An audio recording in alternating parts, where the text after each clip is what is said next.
تا دې بیا تر نامې پورې ګیره رسي بیا څه دی چې تا کې د حلال او حرامو فرق نشته ته پردې خور لور ته سترګې کلاو کې ورګورې تا کې شرم نشته دی او ته بیا په خپل خور باندې په خپلې ښځې باندې په خپلې مور باندې په خپلې لور باندې غیرت کوې په دې موجوده کسانو کې څوک ته ماته پاسي په دې کل کسانو کې به 10 کسان داسې نه چې قرآن ترجمه یې کړې وي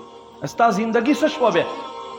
تو 24 گھنٹے وائے الحمدللہ رب العالمین الرحمن الرحیم علم نشرح لک صدرک سوائے تا پتہ شتا چلويخ کال دې تیر شو عمر دې تیر کړو تو وای او خپل رب سره خبرې کوي تا د یو کافر تپوسو کی چته سوائے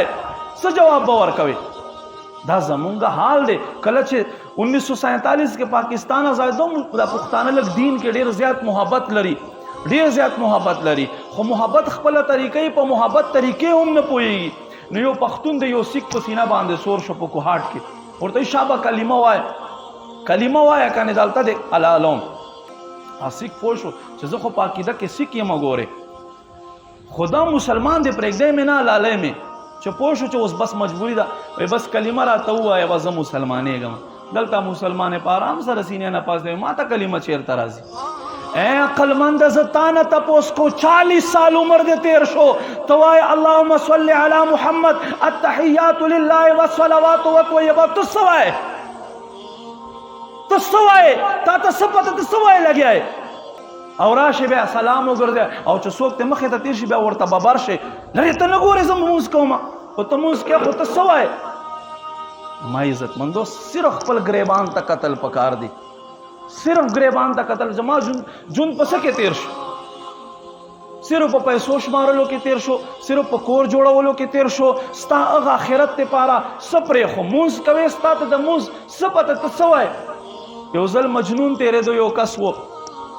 زمونږ شیخانو پشان یو شیخ مونځ کوي لګیا دی مجنون لرې تیریږي د سلام پسې ورګرځول مجنون وینې نه ډون دی زمونځ کوم لګیا مجنون ورته وخاندل وای زه مجازي مینه لرم او دومره پکې ډوب یم چې ته ماته نه ښکارېږي او ته حقیقي مینې کې ولاړې تا ته زه څنګه ښکارم دستا قرآن کې الله فرمای ان الصلاة تنها عن الفحشاء والمنکر بېشکه مونځ چې دی دا بې حیایي او له بدو کارونه منع کوونکی دی 40 کاله وشو ته دروغ وایې ته مونځ منع نه کړې 40 کاله وشو ته لګیا یې ملاوټ کوې دستا مونځ په وجې سره ته منع نه شوې 40 کاله وشو چې ته یوه ګناه کوې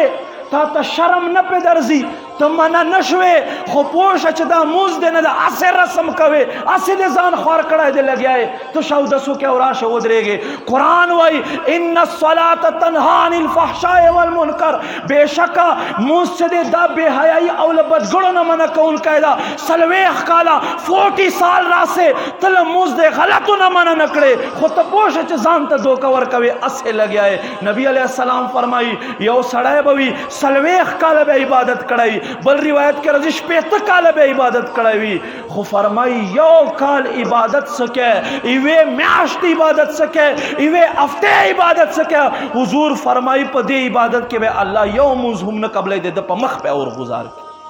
اب سوک اب مونږ یو چې د حلال او حرام تمیز نه کو د پردي حق تمیز نه کو رشوت تمیز نه کو مونږه